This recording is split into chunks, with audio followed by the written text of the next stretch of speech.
ကျွန်တော်တို့မြန်မာစကားမှာစိတ်ထောင်းကိုကြည်ဆိုတဲ့စကားရှိပါတယ်။ဆေးပညာမှာလည်းစိတ်ခံစားမှုလွန်ခဲ့တဲ့အခါကိုယ်ရင်ကစိတ်ပိုင်းများကိုထိခိုက်ပျက်စီးစေနိုင်ပါတယ်။ဒေါ်မြင့်မြင့်ကလည်းစိတ်ခံစားမှုလွန်ခဲ့တဲ့အခါကိုယ်ခန္ဓာရဲ့ဘယ်စိတ်ပိုင်းတွေကိုထိခိုက်စေနိုင်လဲလို့မေးလာပါတယ်။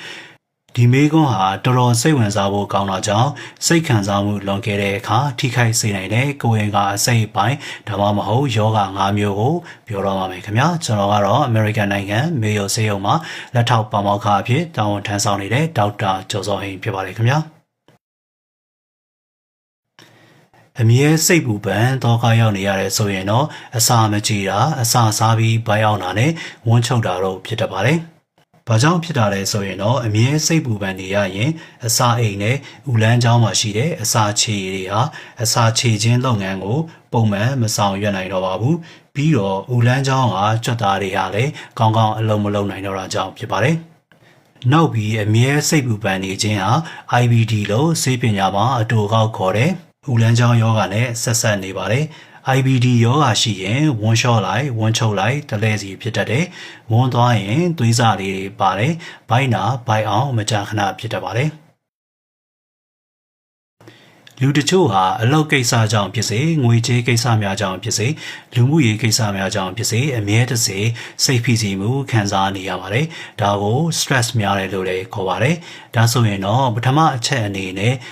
ကိုယ်လေးချိန်တက်လွယ်ပြီးအဝလွန်နိုင်ပါတယ်။ဘာကြောင့်ဖြစ်တာလဲဆိုရင်တော့ stress များတဲ့အခါကိုယ်ခန္ဓာထဲမှာရှိတဲ့ဟော်မုန်းဓာတ်တွေဟာမညီမျှတော့တာကြောင့်ဖြစ်ပါတယ်။ဆေးပညာတွေ့ရှိချက်တွေအရရုပ်တရက်စိတ်ခံစားမှုလွန်ကဲလာတဲ့အခါကျွန်တော်တို့နှလုံးရဲ့ဘယ်ဘက်အချမ်းက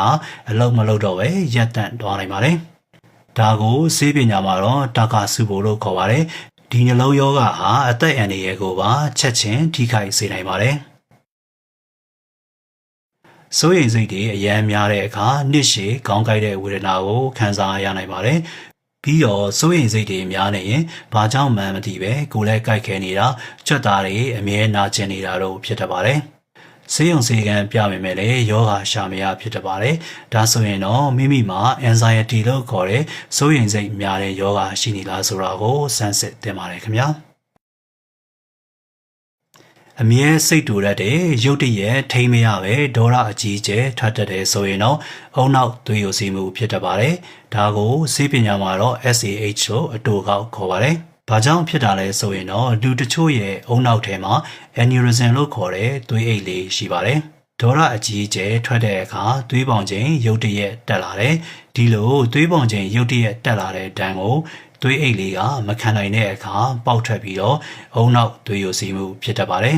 ။ဒီလိုအုံနောက်သွေးယိုစီးမှုဖြစ်ရင်တော့လူနာ25ရာခိုင်နှုန်းက1ရက်ကနေ2ရက်အတွင်းအသက်သေဆုံးပါတယ်။50ရာခိုင်နှုန်းကတော့3လအတွင်းအသက်သေဆုံးနိုင်ပါတယ်။